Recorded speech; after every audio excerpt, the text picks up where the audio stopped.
is not principled leadership, and it certainly does not deserve our trust. In Santa Fe, we're experiencing a moral train wreck, and it is costing the taxpayers money and confidence. To lead us out of this moral crisis, I will pursue recurring, mandatory ethics training for all public employees from the top down.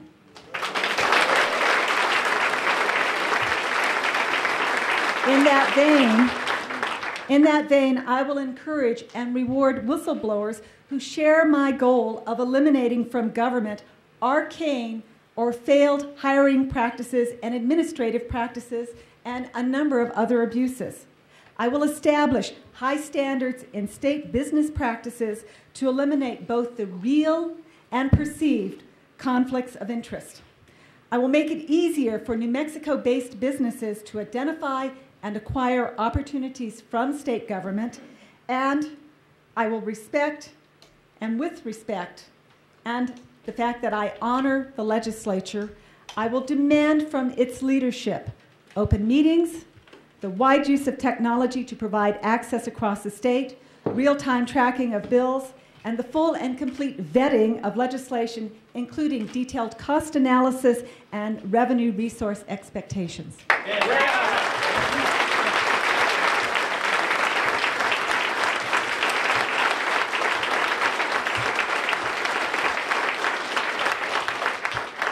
You know, I took a camera, actually it's more like I schlepped a camera, but I took a camera to the legislature so New Mexicans could participate in their government.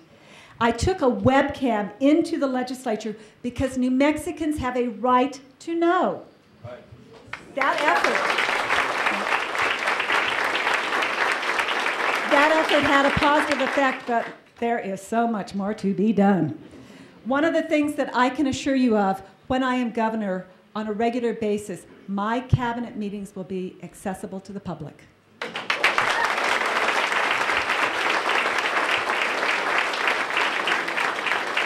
I am running for governor, and I hope you all noticed my pin. Ask me later, I'll tell you what it's about. I am running for governor to transform our education system.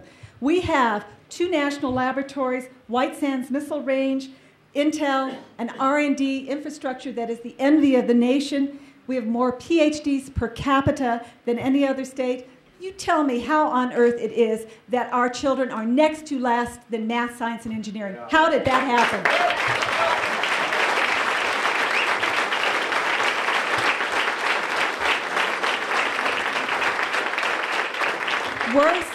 Worse, or perhaps amazingly, we are systematically denying knowledge to our children. Over the last 20 years, New Mexico has progressively gotten worse outcomes in education. Over the last 10 years, our student population has only increased by 3,200 students, but our adult employees of the education system have increased by 5,400 individuals. Something is wrong. Something is wrong. And so our students are dropping out and checking out of our education system at an alarming rate. Ladies and gentlemen, there is something terribly, terribly wrong. By the end of 2012, our children can and must be in the top 5 of the nation in math, science, and engineering.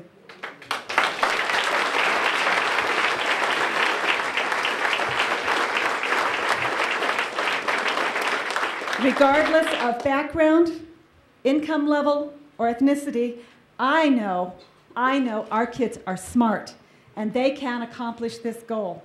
It is about attitude, it is about expectations, and it is about believing in ourselves. I have a vision, I have a plan, and together we can do this.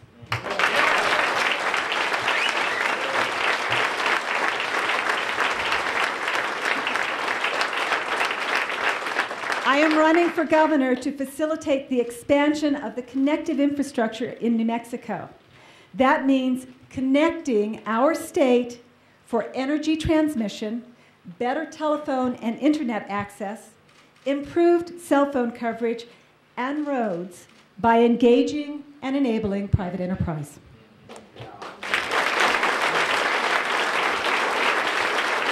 You know, generating electricity from wind and solar and other alternate forms of energy is terrific, but it absolutely means nothing if you can't get that power to market.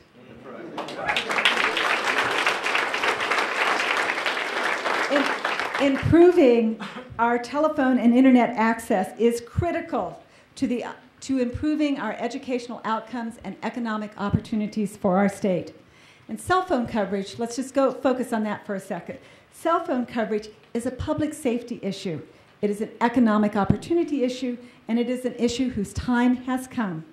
And roads that are passable year-round are crucial.